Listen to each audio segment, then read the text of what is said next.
Assalamualaikum warahmatullahi wabarakatuh. Waalaikumsalam warahmatullahi wabarakatuh.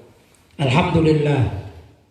Wassalatu wassalamu ala Rasulillah Sayyidina Muhammad ibn Abdillah wa ala alihi wa sahbihi wa man wala wala hawla wala quwwata illa billah, amma ba'd. Ikhwani rahimakumullah. Alhamdulillah, sampai hari ini kita masih diberi kesehatan yang sempurna oleh Allah Subhanahu wa taala. Kita patut bersyukur, mudah-mudahan Allah senantiasa menjaga kesehatan kita sehingga kita dapat melaksanakan kewajiban-kewajiban ibadah kepada Allah Subhanahu wa taala dan juga menambah hazanah keilmuan kita di dalam majelis yang penuh barokah ini, majelis Ribat Al-Murtadha. Mudah-mudahan sekali lagi mudah-mudahan Allah berkenan untuk memberikan bagi kita pemahaman dan ilmu yang bermanfaat. Demikian juga kepada setiap orang yang menyaksikan, kita mohon kepada Allah mudah-mudahan mereka juga mendapatkan ilmu yang bermanfaat yang menyebabkan dapat mendorong kebahagiaan baik di dunia maupun di akhirat nanti. Allahumma amin. Ikhwani rahimakumullah, malam hari ini kita akan membahas satu tema, taat perintah Rasulullah Shallallahu Alaihi Wasallam itu dapat mendatangkan rizki. Jadi di antara cara orang mendatangkan rizki atau mendapatkan rizki, tentu rizki yang halal ini ya, itu kalau taat atas perintah Rasulullah Shallallahu Alaihi Wasallam. Perintah Rasul itu kan banyak ya.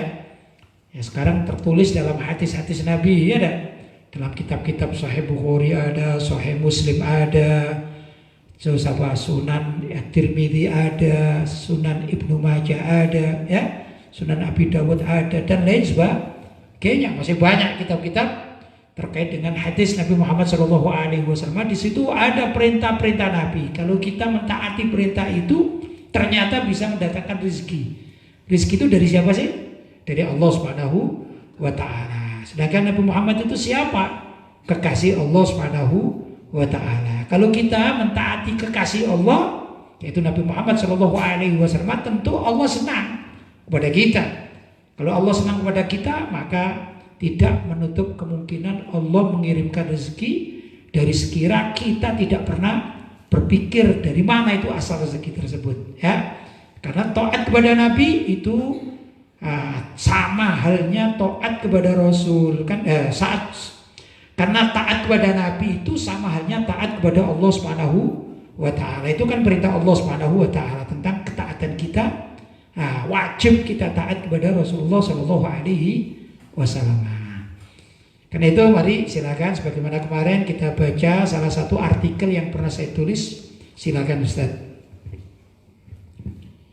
Bismillahirrahmanirrahim. Alhamdulillahi rabbil alamin.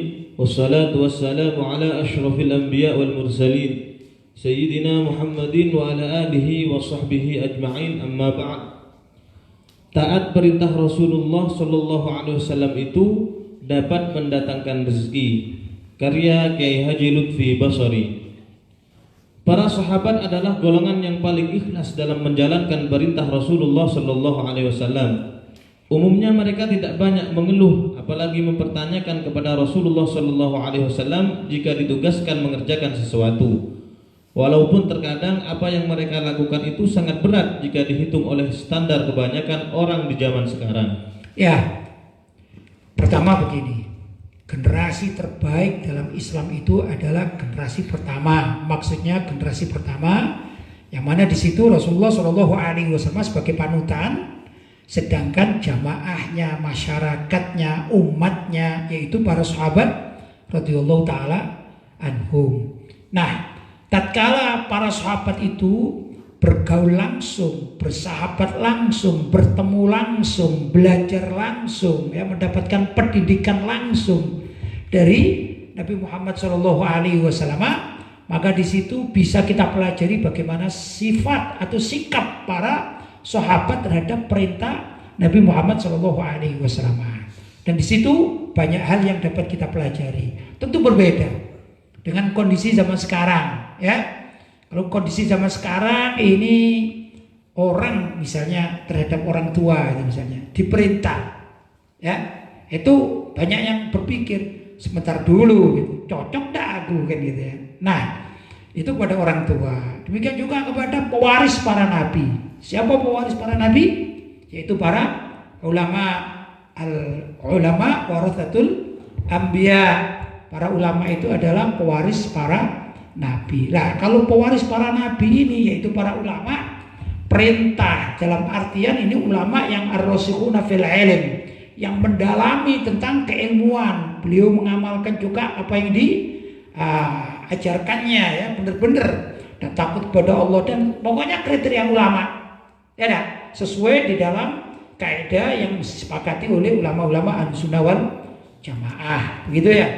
Nah, itu kalau perintah, maka belum tentu umat itu langsung mengiyakan atau taat 100%. Kadang-kadang masih berpikir, enak nggak untuk aku ya, gitu. Cocok nggak untuk aku? Kalau cocok dijalankan, kalau nggak cocok masih pikir-pikir. Itu kalau zaman sekarang, berbeda dengan zaman para sahabat radhiyallahu taala anhum. Silakan. Sebagai contoh apa yang diriwayatkan oleh Sayyidina Jabir radhiyallahu anhu, ia menceritakan bahwa Rasulullah sallallahu alaihi wasallam pernah menugaskan para sahabat menghadang para kafilah Quraisy, dan beliau sallallahu alaihi wasallam mengangkat Sayyidina Abu Ubaidah menjadi komandannya. Mereka hanya dibekali sekarung kurma. Karena itu Sayyidina Abu Ubaidah membagi-bagikannya kepada prajuritnya sebuah demi sebuah. Maksudnya sebuah kurma demi sebuah. Terus, apa yang dapat kamu perbuat dengan sebuah kurma itu? Kami menghisap-hisap seperti bayi, kemudian kami meminum air. Itu sudah cukup bagi kamu untuk sehari sampai malam. Ya, jadi ada seorang sahabat bernama Sayyidina Abu Ubaidah yang ditunjuk oleh Nabi sebagai komandan perang. Ya, sedangkan Rasulullah SAW menugaskan kafilah ini dan hanya memberikan satu karung kurma, satu karung kurma. Kemudian namanya pasukan itu kan banyak, ya, bisa sampai 100 kadang-kadang, ya, tergantung dari situasi kan begitu. Diberi satu karung kurma. Kemudian apa yang dilakukan? Ternyata si komandan yaitu Sayyidina Abu Ubaidah itu menghitung. Mungkin kayak kita sekarang ini, ya, tepat sekali, ya. Kita sekarang kan musim corona, ada lockdown, ada isolasi, kan begitu, ya. Maka sebagian dari masyarakat yang tempat-tempatnya itu termasuk daerah atau zona merah, itu kan bisa dikatakan mengumpulkan atau bukan menimbun, ya, mengumpulkan bahan untuk hidup minimal misalnya sebulan, kan begitu, ya. Nah, ini dengan aturan-aturan diterapkan. Mungkin dalam rumah tangga, kalau misalnya disiapkan telur 1 krat misalnya, ini dihitung begitu. Wah, hari ini nggak bisa masak telur 1 butir untuk 1 orang, nggak bisa. Misalnya kalau anaknya berapa gitu, maka harus separuh, setengah. Misalnya digoreng dengan mata sapi itu, ya. Kemudian diparuh, kamu ini kamu, kan gitu, ya. Ini biasalah dalam rumah tangga, ya, menghitung, seperti itu. Ini juga begitu. Ada kurma sekarung tapi dibagi, gitu, ya, dibagi dengan sepasukan ini tentara Islam yang berjuang fisabilillah itu. Ternyata oleh komandannya ini dibagi satu persatu itu. Satu, kamu satu. Kemudian apa yang dilakukan oleh para sahabat? Mereka tidak protes, ya. Ditanya, apa yang kamu lakukan dengan kurma yang 1 butir tadi itu ini? Ya, cuman kami hisap, kan manis. Kemudian kami minum air, ya. Kemudian kami berangkat perang. Subhanallah. Nggak pakai misalnya kalau zaman sekarang gitu, gimana kita mau perang, ada nggak superminya gitu, ya, ada nggak biasanya itu, ya, snacknya itu, ya, ada nggak Kalau sekarang kita apa nuggetnya, nanti kalau kita perang ke sana kan bisa lebih enak lah makan. Tidak begitu para sahabat radhiyallahu ta'ala anhum. Yang diperintahkan oleh Nabi dikerjakan, dan yang diperintahkan oleh komandannya, komandan ini itu dijalankan. Karena seorang komandan ini tidak bakalan merusak atau merugikan pasukannya atau apa yang dipimpinnya, umatnya, ya dah, pasti berpikir gitu. Karena itulah dipilih Sayyidina Abu Ubaidah ini karena kebijaksanaannya juga. Jelas ya? Maka Nabi memilih figur yang tidak salah. Beliau bisa berhitung, menghitung, wah begini, ini dan itu, kemudian kamu satu kurma ya, satu biji kurma. Apa yang dilakukan para sahabat? Apakah marah? Enggak. Baik, kami terima. Terus apa yang dilakukan? Cuma dihisap, minum air. Ya, lapar lagi dihisap lagi. Yang penting ada manisnya, ya ada minum air. Tapi berangkat perang luar biasa. Silakan. Pernah juga kami menggugurkan daun-daun dengan tongkat, kemudian kami siram dengan air, lalu kami makan. Setelah kami sampai di pantai lautan, kami dihadapkan kepada suatu pemandangan yang tampaknya seperti gundukan pasir. Ketika kami hampiri, kiranya yang terlihat itu adalah hewan laut yang disebut anbar, atau sejenis ikan panjang yang besar dan lebar kepalanya. Ya, tatkala perjalanan, ya, ternyata para sahabat ini sampai ke dekat lautan atau ke pantai gitu ya. Tapi dalam perjalanan, sebagaimana tujuan, di mana letak peperangan itu ya, lokasi peperangan, itu kan melewati bukit-bukit, melewati tempat-tempat ya. Kalau di mana di daerah Makkah atau Madinah sana ya ada padang pasir kan gitu. Ya memang seperti di Jeddah itu ada lautan, ada memang ya. Nah, tapi yang banyak adalah padang pasir, terus bukit-bukit begitu kurang lebih. Kalau rimbunan-rimbunan jarang, tapi ada pepohonan sedikit itu ada, tapi jarang ya. Nah, dalam perjalanan itu mereka mendapati ada beberapa pohon dan berdaun. Padahal pohon berdaun di saat itu di Arab ya, ini ya sulit didapatkan, itu sulit, tidak mudah. Kecuali beberapa tempat seperti Taif, Hada itu ada, nah, tempat rimbunan ya. Nah, maka mereka mengambil tongkatnya dan menggugurkan, merontokkan daun-daun yang ada. Sudah, kemudian daun-daun itu diberi air, setelah lunak baru dimakan oleh mereka. Jadi makan dedaunan. Itu dalam kondisi taat atas perintah Nabi karena diperintahkan untuk menjadi pasukan perang. Dan mereka tidak protes. Misalnya protes, nanti aku dikasih bayaran berapa ini? Enggak. Oh, makanannya cuma apa tadi? Kurma sebiji itu untuk sehari semalam, ya. Atau daun-daunan yang dirontokkan dan diberi air seperti itu. Ya tentu ada daunan-daunan tertentu itu ya, yang saya pribadi tidak begitu paham ya dalam dunia itu ya. Ya ikhwan, itulah kurang lebih apa yang dilakukan oleh para sahabat radhiyallahu taala anhum. Nah, suatu saat mereka ini melihat satu gundukan di dekat laut pantai ya, dekat pantai. Itu apa itu gundukan? Mereka datang. Ternyata ikan yang besar. Kalau di dalam bahasa hadis namanya ikan ambar ya, tapi saya tidak tahu ikan ambar itu terjemahnya apa kalau zaman sekarang ini ya. Karena saya bukan nelayan, tidak tahu dunia kelautan ya, tidak begitu tahu saya. Jadi ada ikan yang besar, mungkin gambarannya seperti ikan paus kan besar ya. Begitulah kurang lebih. Nah, setelah dihampiri ternyata ini ikan. Ikan. Kurang lebih begitulah. Lanjut Ustaz. Itu bangkai, kata Sayyidina Abu Ubaidah. Akan tetapi tidak mengapa. Aku adalah utusan Rasulullah SAW yang mengemban tugas di jalan Allah. Kalian dalam keadaan terpaksa, karena itu bolehlah kalian makan. Ya, ikan ambar, ikan besar tadi itu terdampar. Terdampar ya. Lah, karena terdampar kan menjadi bangkai. Ya, baunya tentu berbeda dengan ikan yang baru kan demikian ya. Tapi Sayyidina Abu Ubaidah di dalam pemahaman beliau beristihad. Ini juga termasuk dalilnya orang boleh beristihad dalam keadaan tertentu ya.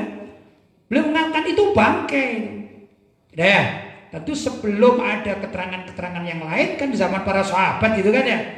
Beliau mengatakan itu bangkai. Mestinya bangkai tidak boleh dimakan ini.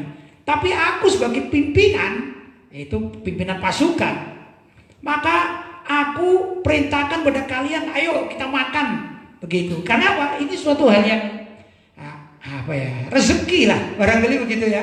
Kalau tadi makannya tadi satu kurma ya untuk sehari semalam, kemudian dedaunan. Nah ini mendapatkan ikan yang besar dan ikan ini sudah terdampar. Jadi dihukumi bangkai oleh beliau, oleh Sayyidina Abu Ubaidah. Tapi beliau mengajak, ayo kita ini darurat. Ya kalau darurat menjadi boleh. Jelas ya?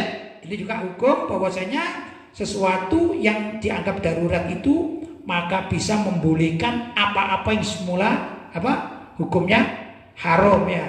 Dikatakan ad-daruratu tubihul mahzurat ya. Keadaan darurat itu seringkali memperbolehkan sesuatu yang semula haram menjadi halal, tapi ada ketentuan tersendiri yang telah dibahas oleh para ulama ahli fikih. Silakan Ustaz. Setelah itu mereka menetap di tempat tersebut selama 1 bulan dan jumlah mereka seluruhnya 300 orang. Sebentar, ini ada jumlahnya 300 orang. Luar biasa ya. Mereka menetap di tempat yang ada makanannya atau ikan tadi itu, ikan ambar itu selama berapa? 1 bulan. Silakan lanjut. Mereka menjadi gemuk semuanya karena memakan ikan ambar. Mereka ambil minyaknya dari rongga matanya dan menampungnya dalam tempayan besar. Kemudian mereka potong-potong dagingnya seperti memotong daging lembu. Ya, subhanallah. Karena ada rezeki kan gitu ya. Mereka menetap di situ dan makan akhirnya. Dan luar biasa, ternyata mereka jadi gemuk-gemuk. Ya dah, yang asalnya perjalanan jauh melelahkan dengan makan yang ala kadarnya. Jelas, ternyata Allah mengirim suatu rezeki bagi mereka. Jelas ya. Inilah ini dikatakan taat kepada perintah Rasulullah, ternyata Allah mengirim ikan ambar bagi para sahabat yang taat tersebut. Sampai mereka memakannya dan mengambil minyaknya, kemudian mereka makan bersama dan jadilah gemuk-gemuk. Nah ini artinya rezekinya makmur. Jelas ya? Itu kalau kita taat kepada perintah Rasulullah Shallallahu Alaihi Wasallam. Silakan. Sayyidina Abu Ubaidah Sayyidina Abu Ubaidah memanggil 13 prajurit dan menyuruhnya masuk ke rongga mata ikan yang besar itu, dan ternyata mereka semua dapat masuk ke dalamnya. Setelah itu diambilnya kerangka ikan tersebut lalu ditegakkannya. Kemudian disuruhnya unta yang paling besar berjalan di bawah kerangka ikan tersebut. Saat pulang mereka ambil daging ikan itu sebagai perbekalan dan untuk mereka masak. Ya, subhanallah, setelah 1 bulan di sana, kemudian mereka ini melihat situasi yang ringkas cerita bahwa Sayyidina Abu Ubaidah memanggil beberapa orang, kemudian mencari atau dilihat, ini coba kamu ambil ininya, kamu itu, kamu potong dan lain sebagainya, sisakan yang ini kita bawa pulang ya. Kemudian kerangkanya ini, saking besarnya kerangka ini, ternyata kerangka itu diberdirikan begini. Ya, setelah diberdirikan, namanya ikan kan ada tempat-tempatnya yang lubang-lubang itu. Ini onta yang paling besar suruh masuk, ternyata apa? Bisa masuk ontanya ini. Berarti apa? Besar sekali ini ikannya. Jelas ya? Saking besarnya sampai onta bisa masuk lewat bawahnya ikan, kan begitu. Mungkin gambaran saya ini ya. Ikan itu kan ada siripnya. Sudah? Ada ekornya ya kan? Nah itu kalau seperti ditelungkupkan begini tapi berdiri yang bukan miring begini ya, itu kan berarti ada tempat lubang di sini kan. Lah ini onta bisa masuk. Berapa besarnya ikan tersebut? Ya dah. Kan itu kalau 300 orang ya sangat cukup, begitu kurang lebih. Nah, buktinya apa? Mereka kemudian membawa beberapa potongan dari ambar tersebut untuk pulang ke Madinah gitu ya. Silakan Ustaz. Setelah kembali di Madinah, mereka mendatangi Rasulullah SAW dan melaporkan peristiwa tersebut. Ternyata beliau SAW bersabda, itu rezeki yang diberikan Allah Ta'ala untuk kalian. Adakah kalian bawa daging yang sedikit untuk kami? Subhanallah ya. Setelah datang ke Madinah, kemudian mereka laporan, ya Rasulullah, mereka bercerita tadi itu kami begini dan begitu ya, sebagaimana cerita yang tadi sudah kita sampaikan. Kemudian Rasulullah mengatakan, loh itu adalah rezeki, itu rezeki untuk kalian, ya dah. Jadi memang betul Allah mengirim rezeki karena kalian ini taat kepada perintahku. Barangkali begitu yang disabdakan oleh Nabi ya, kurang lebihnya maknanya ya. Sudah. Kemudian Nabi mengatakan, aku tanya, masih ada sisa enggak kalian membawa dagingnya ini, daging ikan ambar ini, agar kami itu sebagian penduduk Madinah atau keluarga Nabi bisa memakannya, menyicipinya ya, apa rasanya, kan kurang lebih begitu ya. Silakan Ustaz. Maka mereka berikan daging yang mereka bawa kepada Rasulullah SAW dan beliau SAW memakannya. Ya, itu setelah diberitahu ini ya Rasulullah, ya dagingnya, kemudian beliau ikut memakannya. Ini hadis diriwayatkan Imam Muslim. Jadi hadisnya hadis sahih karena diriwayatkan Imam Muslim. Yang terpenting ya ikhwan, bahwa kalau kita ini taat atas perintah Rasulullah SAW, ini maksudnya adalah taat perintah agama, maksudnya. Tentu juga taat perintah Allah SWT, ya enggak? Karena kalau kita taat kepada Allah SWT berarti kita mengamalkan Al-Quran, kan begitu. Kalau kita taat kepada Rasulullah berarti kita mengamalkan hadis atau sunnah, ya enggak?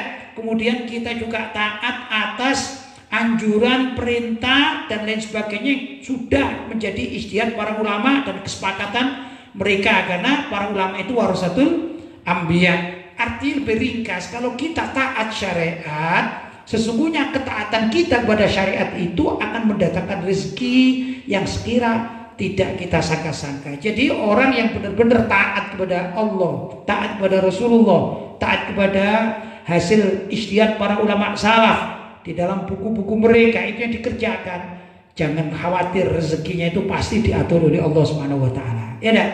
Masalahnya kadang-kadang ketaatan kita ini kan setengah-setengah, sehingga rezekinya juga diberi tapi setengah-setengah. Yang lebih tidak taat ya sudah rezekinya akan dipersulit. Walaupun memang ada, Allah itu memberikan rezeki kepada orang kafir.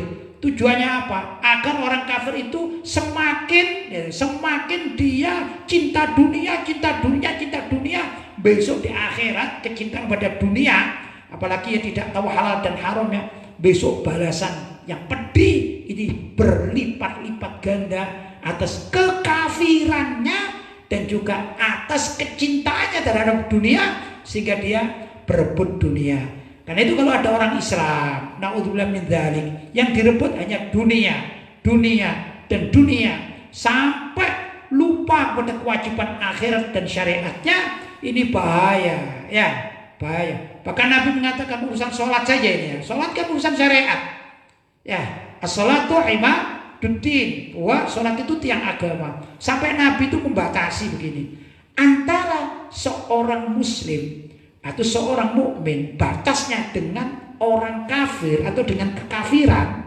itu kalau tarkus sholat, meninggalkan sholat secara sengaja. Jelas ya?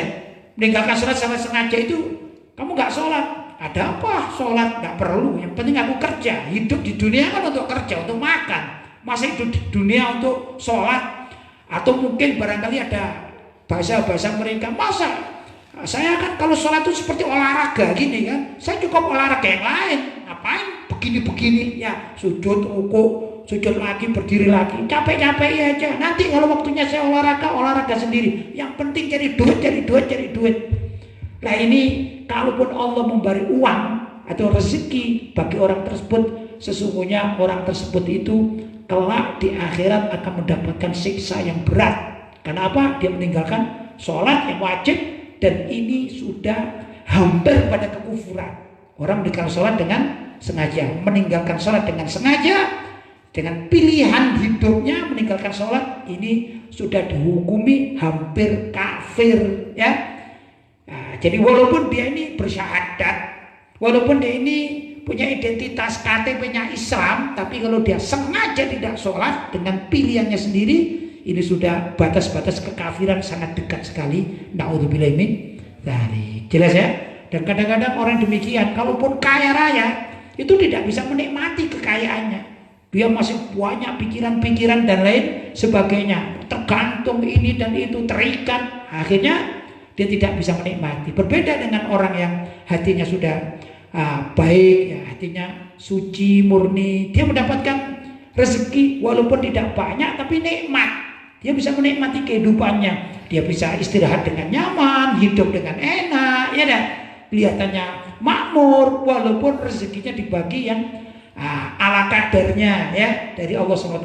Tapi yang terbaik adalah orang yang diberi rizki oleh Allah SWT yang banyak, lantas dia ini lebih mendekatkan diri kepada Allah, berpegang teguh dengan syariatnya, kemudian menyalurkan rizki yang telah diberikan oleh Allah SWT ini kepada fukoro, masakin dan tempat-tempat yang membutuhkannya, maka uangnya, hartanya itu besok dibawa mati dalam bentuk pahala.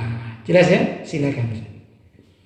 Dalam riwayat lain, Rasulullah Shallallahu Alaihi Wasallam mensifati tentang lautan itu sebagaimana yang disampaikan oleh Sayyidina Abu Hurairah radhiyallahu anhu, bahwa Rasulullah Sallallahu Alaihi Wasallam bersabda, tahur, suci dan mensucikan airnya, dan halal bangkai hewan yang ada di dalamnya. Ya, tatkala Nabi Shallallahu Alaihi Wasallam ditanya, ya, soalan Nabi Shallallahu Alaihi Wasallam anil bahr, tentang lautan, apa itu hukumnya lautan? Faqala Nabi Shallallahu Alaihi Wasallam, beliau menjawab, at-tahuru ma'uhu wal hillu maitatu. Ini airnya, air lautan itu tahur, suci. Berarti bisa untuk apa? Bisa untuk mandi junub, bisa untuk wudhu, bisa, ya dah. Pokoknya untuk bersesuci itu bisa. Wal hillu maitatu, dan halal bangkai yang ada di dalamnya. Jadi ikan ambar yang tadi itu kan bangkainya binatang laut atau ikan, itu bukan bangkai tapi halal. Dalam persepsi pertama Sayyidina Abu Ubaidah beranggapan bahwasanya bangkai itu kan haram. Misalnya bangkai kambing ya yang tidak disembelih itu kan haram, bangkai ayam kan haram, ya ada bangkai sapi, bangkai otak itu kan haram kalau tidak disembelih, mati biasa gitu. Kecuali ikan. Kalau ikan yang benar-benar hidup di lautan, bukan di dua alam ya, lautan seperti ikan. Nah ini kalaupun dia mati tanpa disembelih, itu kata Nabi Shallallahu Alaihi Wasallam, al-hillu maitatu. Apa itu? Halal bangkainya. Jadi apa? Nggak ada yang namanya ikan yang benar-benar di lautan itu yang haram, nggak ada. Kecuali kalau dikenal, misalnya ya, ada satu ikan yang memang dikenal oleh dunia kedokteran secara valid itu ada racunnya, maka tidak boleh karena bisa mematikan. Ya dah. Tapi secara umum yang namanya ikan di lautan itu halal. Jelas ya? Apapun jenisnya hukumnya halal, kecuali andai kata ada ikan yang hidup dua alam ya. Dia bisa berjemur di pantai dengan lama, mencari makanan juga di luar pantai. Kemudian dia bisa mencari makanan di dalam lautan. Misalnya hidup di dua alam ya, darat dan lautan. Ini menurut para ulama hukumnya haram. Tapi kita secara umum bicara global bahwasanya ikan yang ada di lautan itu andai kata mati bukan bangkai namanya, bukan bangkai yang diharamkan, betul bangkai tapi tidak haram. Jadi ambar tadi itu bukan hal yang haram, bukan barang yang haram. Jelas ya? Nah ini artinya Allah SWT ternyata mengirim ikan ambar bagi para sahabat, berapa tadi? 300 orang jadi anggota pasukan yang dipimpin oleh Sayyidina Abu Ubaidah, dikirim apa? Rezeki. Karena apa? Karena taat kepada perintah Rasulullah Shallallahu Alaihi Wasallam. Ya ikhwan, itulah kalau kita kepingin rezeki kita ini mapan, lapang, ya rezeki kita ini luas, maka coba kita berupaya untuk taat kepada perintah syariat, perintah Allah dan perintah Rasulullah Shallallahu Alaihi Wasallam. Di mana kita dapatkan mulai yang dirancang oleh para ulama dalam kitab-kitab fikih yang paling kecil, yaitu kitab fikih ibadah, fikih muamalah, fikih jinayat. Ya, jinayat itu hukuman. Demikian dan seterusnya.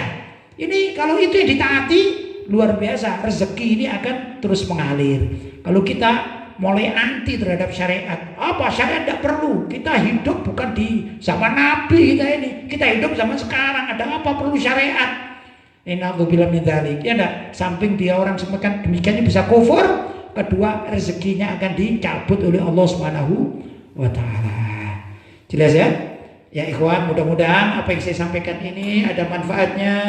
Mudah-mudahan kita juga dijaga oleh Allah SWT di kesehatan, dan khususnya zaman sekarang, era sekarang atau musim sekarang, musim corona. Mudah-mudahan Allah menyelamatkan kita, keluarga kita, handetolan kita, masyarakat kita dan negara kita dari serangan virus COVID-19 atau corona. Ya dah. Itu yang kita doa kepada Allah SWT. Mudah-mudahan apa yang saya sampaikan ada manfaatnya. Kurang lebihnya mohon maaf yang sebesar-besarnya. Hadza ma aqulu lakum wal 'afu minkum. Wassalamualaikum warahmatullahi wabarakatuh.